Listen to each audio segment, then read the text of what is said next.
Absolument. Écoutez, là, je vais vous le raconter le mieux possible. Ça n'a pas de bon sens. C'est Maxime Sawyer, notre collègue, qui m'a envoyé cette vidéo ce matin en disant « Je vois ça partout sur Internet. » C'est un ministre au Népal qui se fait kicker. Seb, parce qu'on a la vidéo pas loin. Je vais le décrire pour les gens qui sont à la radio.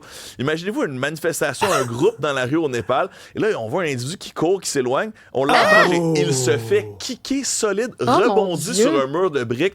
Sa tête rebondit sur le mur de briques. Qu'est-ce qui, selon vous, a pu créer autant d'émoi au Népal? Ben, imaginez-vous donc qu'on a banni les médias sociaux. On a banni les médias sociaux. Pour vrai? Absolument. On parle de médias sociaux extrêmement populaires. Là, on parle de Facebook, YouTube, WhatsApp, Instagram, X. On a ils n'ont tout plus accès à ça. Non, ils n'ont plus accès à ça. Mais c'est un peu comme ce qui est arrivé avec les médias et Facebook ici au Canada, mais version là, extrême, là, version exponentielle. C'est que le gouvernement népalais disait, bon, ben là, nous, on veut des représentants de chacun de ces médias sociaux-là chez nous. On veut pouvoir agir légalement sur ces plateformes-là. Puis bon, évidemment, il n'y a pas une plateforme qui a dit d'accord, on est d'accord avec le gouvernement du Népal, on va se soumettre à votre nouvelle législation. Mais qu'est-ce que le gouvernement népalais a fait? Il a dit, parfait, on tire la plug, vous n'aurez plus accès. Et là, la génération Z s'est mis à faire des manifestations dans la rue. Les gens sont vraiment à feu et à sang. Et comme je le mentionnais, imaginez un ministre qui se fait kicker. Là, non, vraiment... mais solide. Là. Moi, je comprends pas. En fait, ça doit être l'adrénaline qui lui permet de se relever et de poursuivre sa course. Là. Exact. Mais recevoir un coup aussi fort... Oui. Imaginez, c'est Georges Saint-Pierre dans les côtes et sa tête qui rebondit sur un mur de briques. Là. Mais tu sais, si ici, on bannissait tous les médias sociaux, je pense pas rien que les Népalais là, qui pogneraient un air. Ils réagiraient de la même ici façon. Ici aussi, là, on réagirait. Mais ça serait quand même assez fascinant parce que justement, là, dans cette population-là, c'est beaucoup les jeunes qui ont pris la rue à ce sujet. Eux, les pouvoirs népalais disaient c'est pour lutter contre les désinformations, les fausses identités, les discours de haine en ligne. Mais c'est tellement... Ça aussi, il y a comme deux côtés à l'histoire parce que tu te dis, OK, est-ce que c'est vraiment pour le bien-être de la population qu'on essaie de retirer ces méthodes-là parce que oui, il y a des aspects négatifs ou est-ce qu'on empêche les gens de communiquer autrement que par les canaux officiels? Oui, parce que c'est ça que j'allais dire un peu parce que, OK, t'enlèves les médias sociaux, mais tu peux encore texter tes amis, théoriquement, tu peux encore prendre de leurs nouvelles et pour le reste de l'actualité ou des nouvelles sportives ou culturelles et tout ça, tu peux quand même aller sur les sites web de certains médias. Les potins. Oui, mais je veux dire, fait que dans le fond, au final, ce qu'on aime, c'est patiner.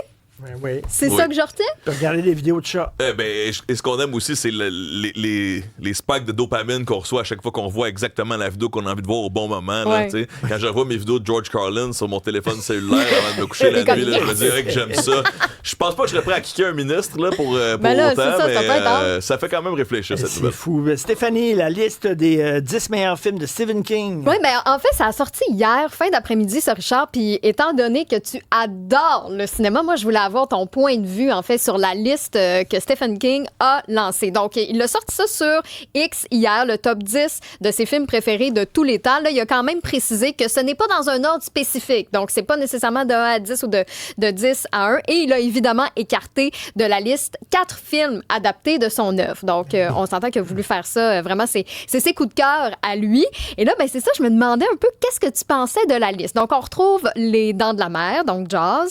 On trouve Casablanca, Le Jour de la Marmotte, Guet-apens, Le Parrain 2. Le Parrain 2, ben oui, qui est meilleur que le premier. Ah oui? OK. Oui, je pensais que ton œil, c'était l'inverse. Non. OK, t'aimes mieux Le Parrain 2. OK, parfait. Rencontre du troisième type, Assurance sur la mort, Le Convoi de la peur. Et voilà. Le Convoi de la peur, c'est Sorcerer en anglais. Et ça, j'étais content qu'ils mettent ça sur cette liste-là. Sorcerer, c'est réalisé par William Friedkin. William Friedkin a eu 2 énormes succès back-à-back, comme on dit. Il a fait un film policier qui s'appelait The French Connection, et après ça, il a fait The Exorcist, OK? D'énormes succès, et là, c'était comme le roi d'Hollywood. Ils lui ont donné des chèques en blanc en disant « Tu fais ce que tu veux », et William Friedkin tripait sur un film français qui a été fait à la fin des années 50 qui s'intitulait « Le salaire de la peur ». Avec Yves Montand. Et c'est l'histoire de 4 gars en Amérique du Sud qui doivent transporter de la nitroglycérine dans un camion, OK? Mm-hmm. Ils doivent, dans la jungle, et tout ça, la nitroglycérine, dès que ça brasse un peu, ça explose. Donc, c'est un thriller incroyable. C'est un film extraordinaire. Puis là, tu stresses parce que les gars, ils ont peur, puis ils conduisent leur camion et tout ça. Et lui, il a tout le temps trippé sur ce film-là, puis il a fait un remake qui s'appelle Sorcerer, qui a coûté très cher, parce que, écoute, on lui a fait un chèque en blanc en disant, ce gars-là ne peut pas se tromper. Il a eu 2 grands succès. Alors, il a fait ce film-là. Et ça a été un flop monumental. C'est un des plus gros flops de l'histoire du cinéma. Pourquoi ça a été un flop? Les gens n'ont pas aimé ça. Ils ne sont pas allés voir le film. Le titre ne fonctionnait pas, etc. Et ça a failli briser sa carrière. Et Friedkin, il l'a tout le temps eu à travers la gorge. Et il y a beaucoup de gens qui, maintenant, trouvent que ce film-là, qui a été fait, je pense, à la fin des années 70, début 80, je crois. 77. Et il y a beaucoup de gens qui, avec le temps, maintenant, redécouvrent ce film-là en disant c'est un chef-d'œuvre, c'est un grand film. Et c'est le fun de voir que Stephen King dise moi, j'ai aimé Sorcerer, qui est comme. Donc, qu'il ramène un peu à l'avant-plan. Oui, exactement. Qu'il mette sous le projecteur la place où que peut-être ce film-là aurait dû être, finalement. Un grand film malade.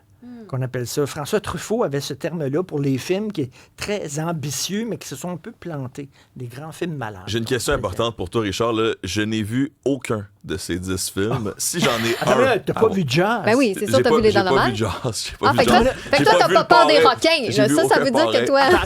Attends, il y a quelqu'un sur la planète qui a pas vu Jazz. Je sais pas si je devrais m'excuser, mais mais j'ai vu plusieurs films de Marvel, par exemple. Non, je m'excuse au dieu du cinéma.